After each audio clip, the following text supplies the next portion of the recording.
Hello? What about the Kong and Godzilla trailer? We're not talking about that. Not this week, anyway. Alright, we'll move on.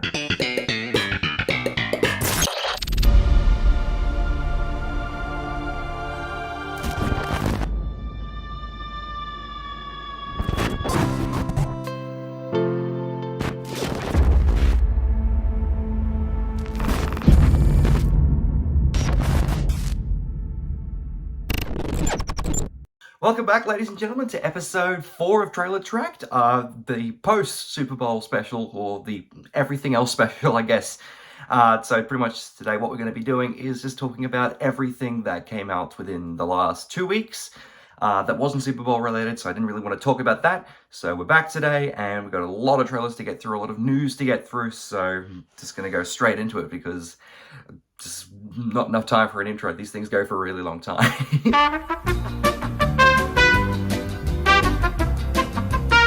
What we're going to do, we're going to start from around I think we'll go from around the Wednesday before last week, and then we'll work our way down to about Friday this week. So there'll still be some stuff that probably came out within the last 48 hours to come out that won't be in this episode, but will probably be in next week's. It's just to space things out a little bit, and so there's not so much stuff to compact into one episode. So we'll just go from there.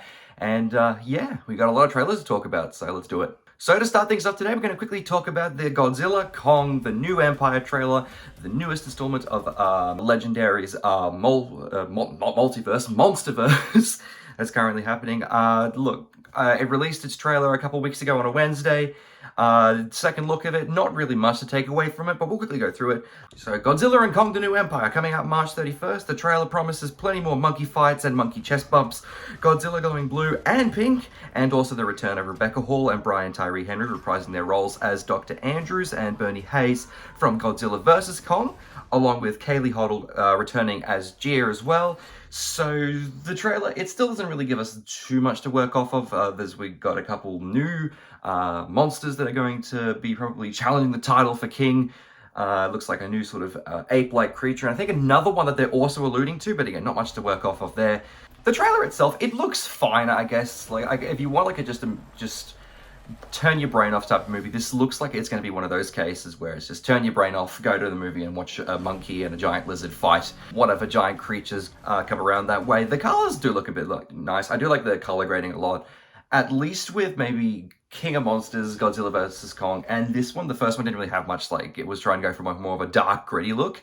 But this one, I do like that they're playing around with the colors a little bit, but otherwise from that, it's still your fight's going to look so creative when they also just looks like brain-rotting CGI type situation there. I do have a premise description down here as well. This latest entry follows up the explosive showdown of Godzilla vs. Kong with an all-new cinematic adventure, pitting the mighty Kong and the fearsome Godzilla against a colossal, undiscovered threat hidden within our world, challenging their very existence and our own. The epic new film will delve further into the histories of these titans, their origins, and the mysteries of Skull Island and beyond, while uncovering the mythic battle that helped forge these extraordinary beings and tied them to humankind forever. So it looks like we might be getting a bit more of the lore dumps, I guess, here, just to add a bit more backstory to the Skull Island stuff and where these titans actually came from and probably where they've been hiding all these years. But otherwise from that, you can only get so much from these movies because, again, people go to these films to see the giant titans fight each other. They're not really for the human stuff. So I think whether or not they'll be able to keep the story interesting is one thing altogether. Because I think Kong Skull Island was the only one that really got close to any kind of investment in any of the human characters. And that was probably the one with, I'd say, maybe not the less action, because Gareth Edwards' first Godzilla movie didn't have a lot, but just in terms of building the atmosphere up, building that tension up a little bit, that's probably the Kong Skull Island probably did it the best, I'd say. Excellent build up there, and good payoff as well with the action as well. So yeah, it's not a lot to work off of. I think it has a slight disadvantage because it is coming so fresh off Godzilla -1 coming out, which was such a critically acclaimed Godzilla movie. So I think it's got some steep competition to deal with there, and maybe it'll be a lot of fun. I don't know. It could end up being the best one of these movies, which isn't really saying a lot, but who knows? I still think they're a bit of fun. But yeah, we'll definitely see how this turns out. Alright, so from now on, we're going to try to take a bit of a step back from the TV shows because the thing is with trailers for TV shows, there is a lot more that comes out in the space of 7 days, so it becomes a bit difficult to cover up. So what I'm going to try to do is talk about the TV shows that are more related to the films, the big film franchises, or just like any kinds of spin-offs, one-offs, prequels, anthology series, whatever. So we'll start off here with a show that I've been meaning to talk about for a while because the trailer news started way back when. The Knuckles series, the 6-episode spin-off series of the Sonic the Hedgehog movies, releasing April 26th on Paramount+. We finally got our first look at that. There was no actual trailer during the Super Bowl. It was only like a slight TV spot just for Paramount Plus in general that Knuckles was a part of, but no like proper footage for that. But this trailer did come out, I believe, like 2 or 3 days before the actual game. Idris Elba returns to voice Knuckles the Echidna, reprising his role from 2022's Sonic the Hedgehog 2. Really good in that. I think he had the perfect voice to fit this more like tough and burly character, especially to like oppose Ben Schwartz's vocal performance, which is so like loud and energetic, to have someone more like Idris Elba, who's just like it's a much darker voice. He still did a good job though. He was actually had a lot of funny moments. I think he was probably one of my favorite parts of the film because his comedic timing was really good. So he was a great fun to that, and I think the fact that they're doing a show has the potential to be something really good. So also Adam Pally, who plays the character Wade Whipple in the first 2 movies, also returns as a main role for this show. So he's just like a side character in the first 2. He's part of the police force that James Marsden's character works with in the town. So now he gets a bit of a step up and more of a promotion to a bigger role. He's fine, I guess. Like, he can be funny. He can also be a bit one of the more annoying factors of that the movies. So who knows what we'll get there. We've also got recurring cast members as well, including names such as Carrie Elwes playing Pistol Pete Whipple, who is a relative of Adam Polly's character, Wade Whipple. So there, it's just a relative. And Eddie Patterson, Fran from Knives Out. I don't know if people really remember Fran because she wasn't really in it that much. But she's going to be playing Wanda Whipple, who's Wade's sister. Stockard Channing, who plays Betty Rizzo from the original Grease movie. And it's also in The West Wing as well. She'll be playing Wendy Whipple, who's Wade's mother. And then other names include returning stars Tika Sumpter, Ben Schwartz, and Colleen O'Shaughnessy, all reprising their roles as Maddie Wachowski, who's James Marsden's wife, Sonic, and Tails as well. So I think if I had really any main criticisms for the trailer itself, it definitely has more of like a show budget looking type sense, if that makes sense. Like, there are clear differences between the series and the films. For starters, the colors look a bit more vibrant and just more natural movement of the CGI characters, so like Knuckles, Tails, Sonic. It all feels a little bit smoother and more natural because as good as the CG is in the first 2, they do have their moments where they look a bit like stiff and a bit like just a little stuck, and I think it was more the first one than the second one, and again, that's probably because they had to rush through and reanimate Sonic's character in general because of the backlash that his original design got. So yeah, like, in terms of the color stuff, Knuckles and Sonic just look a bit more like vibrant. So like Knuckles looks a bit more red, Sonic looks a bit more blue. I'm tossing it whether or not I like the look in this more or if I like the look in the movies more, because the thing about the movies is, yeah, the colors might be dyed down just a little bit, but they do look a bit more just like natural within the setting of the movies taking place on Earth. So then maybe they change it up a bit. It could be a bit better. So who knows? All right, now moving on to the stuff that came out more recently within the last 7 days. We had our first look at Marvel Animations, not Marvel Studios. So we have a Marvel Animation to start things off. Completely different sub-studio there for Marvel. X-Men 97. We got our first look at X-Men 97, the animated series. So this series is a continuation of the beloved Saturday morning cartoon X-Men, the animated series, which ran from 1992 before its conclusion in 1997. They do allude to the finale of the 1997 finale a little bit in the start of the trailer, just to show a couple snippets of it. So this series is often regarded as one of the best superhero just shows, live action, animated, whatever. It's regarded as one of the best superhero shows of all time, along with probably the best and most faithful adaptation of the X-Men in general. I've never seen it, although it is something that I do want to put on my list just to understand, like, why is it so popular and so loved, to grasp a real concept of that.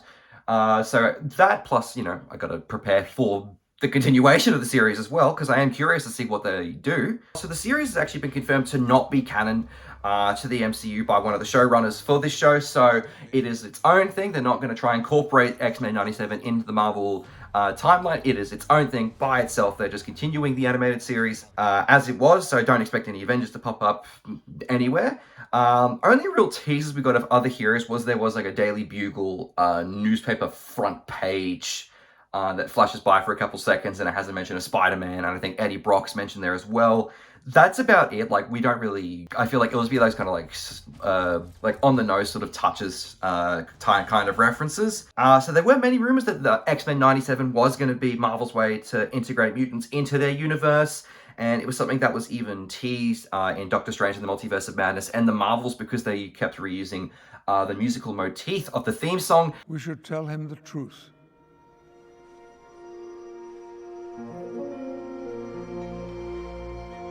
Like a mutation.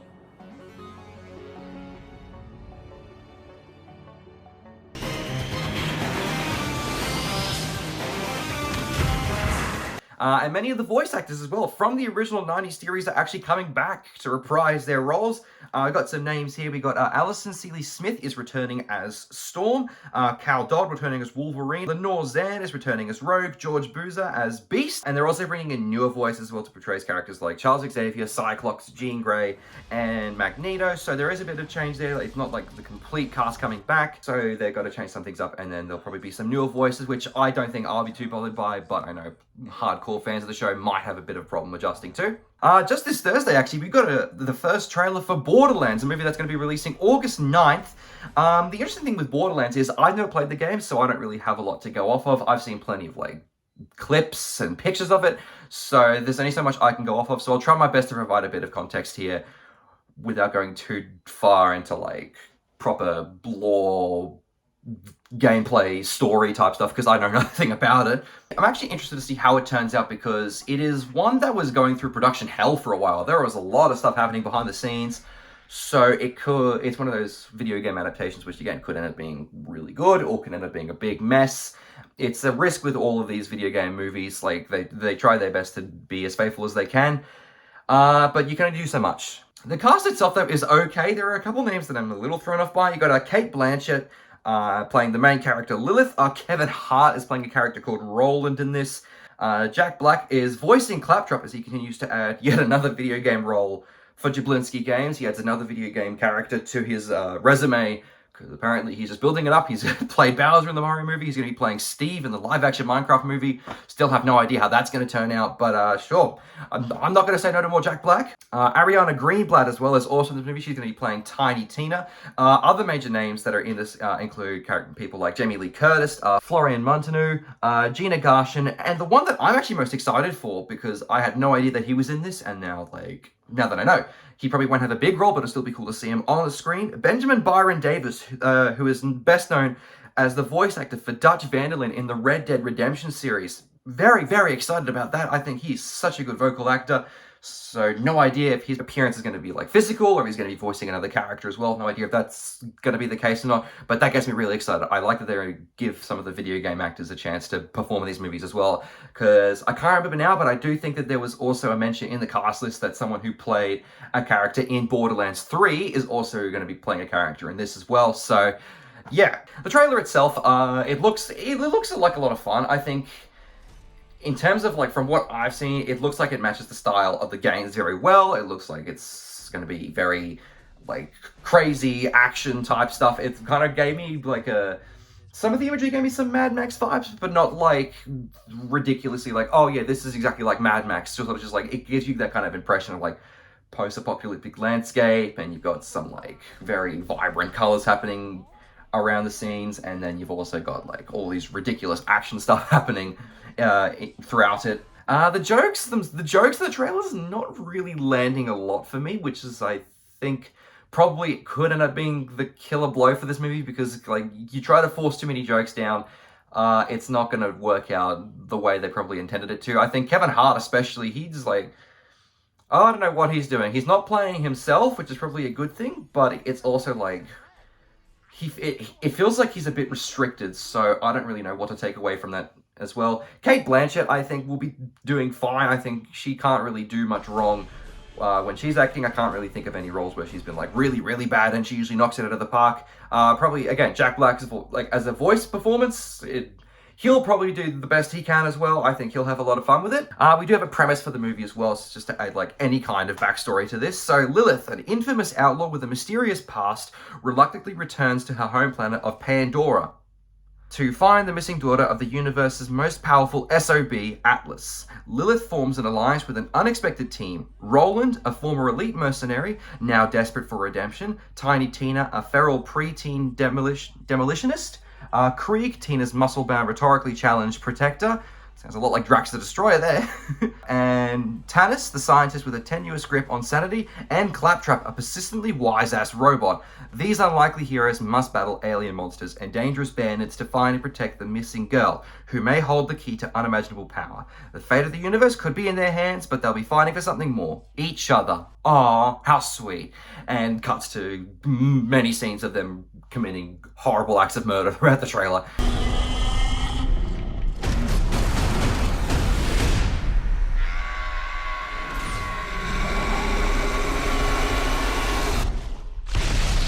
Another movie I quickly want to bring up is this movie called Sasquatch Sunset. Again, not a movie I know a lot about. I don't even think we've gotten a proper premise for it yet, but it's a new Jesse Eisenberg movie. I think Riley Keogh's in it as well. And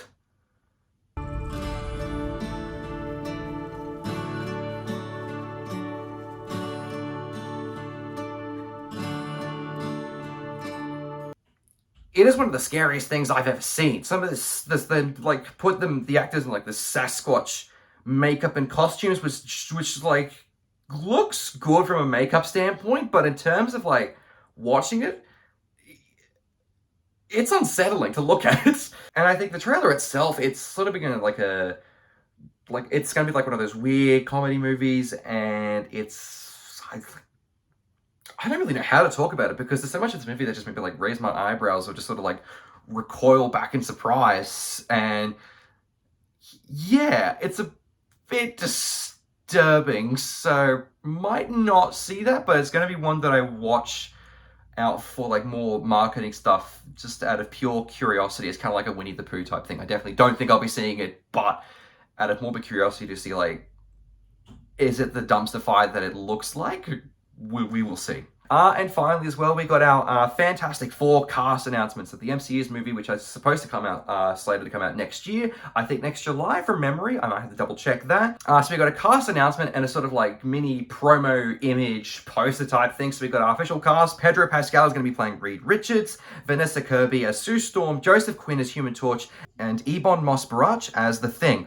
So the movie is also confirmed to be taking place in the 1960s, so they'll probably be doing like a sort of hero out of time type thing there. So we'll have to wait and see until we get more plotline details there. The casting themselves, overall, I'm pretty happy with it, although there is a lot of like questions, not so much on Vanessa Kirby and Ebon Moss-Baratheon's case. I think people are mostly happy with their castings. The biggest questions at the moment are raised with Pedro Pascal and Joseph Quinn. Now, Pedro Pascal has proven himself to be an excellent actor in much of the stuff he's done. But the problem is, like, he is definitely not what people imagine to be, like, their first choice as Mr. Fantastic. Again, a lot of people campaigned for it to be John Krasinski, and we sort of got that payoff with his cameo in Multiverse of Madness. And then we had stuff like Dev Patel, Adam Driver were other names that were raised in the equation, which I personally would have been fine with. But I think, yeah, Pedro Pascal's not their first choice, and I think that a lot of the complaint is he doesn't look the part, and it's sort of that bit of fatigue because he is like everywhere at the moment. He's doing The Mandalorian, he's doing The Last of Us, he's doing all this kind of stuff. So I understand there is sort of like a tug at the collar type thing, like, okay, what's going to happen here? I think we got to give him a chance, because this is the thing with Marvel stuff. There have been a lot of times where probably actors have been casted that I feel like people would have looked at and been like, that's not my choice. I feel like people probably looked at Chris Evans and thought, really? The guy that played the Human Torch in a Fantastic Four movie is going to be playing this patriotic, like, leader? Same with, like, Paul Rudd. I refuse to believe that Paul Rudd was people's first choice to play Ant-Man. Probably even, like, Mark Ruffalo as the Hulk. I think even Benedict Cumberbatch, to an extent, for Doctor Strange. He definitely probably proved himself a little later on. When I first heard of it, I was like, I don't know. I don't really have a lot of thoughts on that one. So I think people have to give it a bit of time. The one I'm more curious about is Joseph Quinn as Human Torch, because he's, as I said, he's only really done Stranger Things at the moment. That's the only like real big thing he's done. And I feel like for us to get a proper judgment on how he'll do in this movie will depend on how his performances are in A Quiet Place Day 1 and Gladiator 2, because those are his like first two big blockbuster movies. So I think Once those come out, we can make the judgments on how he does in those. Again, probably a bit more different than a Johnny Storm type thing, who's going to be playing sort of this like smug, arrogant, teen-like characters. But I think just we want to see how he does performing on these bigger stages and not just like on a Netflix series. So I think he's my biggest question at the moment, but I have confidence that he can pull it off. I think that there probably weren't many other people out there that could have really... Johnny Storm is a tough character to cast, so I think that they went with who they're confident with in terms of who they think will be the best. So that's what we're just going to work off of. And that was the Everything Else special. That's all the trailers from the last 2 weeks covered that I didn't cover last week during the Super Bowl special. So, yeah, a couple stuff to talk about there. Not too much in terms of like the big stuff, no big revelations apart from the Fantastic Four stuff and probably the first looks at like Borderlands and Knuckles as well. So keeping it going, keeping the train rolling. We'll see how we go with trailers for the next couple of weeks, because I feel like we'll start to enter that quiet period where we may still get a couple, but they won't be like the really big ones. But I could be proven wrong for all I know. We got to keep tracking on. I will do my best to cover it up. And if we have quiet weeks, then I will figure something else out. I can talk about maybe like my favorite trailer campaigns or something, or just favorite trailers in general. So we'll have to wait and see. But otherwise from that, again, if you made it all the way through, thank you so much for watching. I really appreciate, again, all the support I've gotten for this. I'm glad people are enjoying it and getting in the discussion to talk about these type of movies and the trailers with me. So yeah, hope everyone has a great weekend. So take care.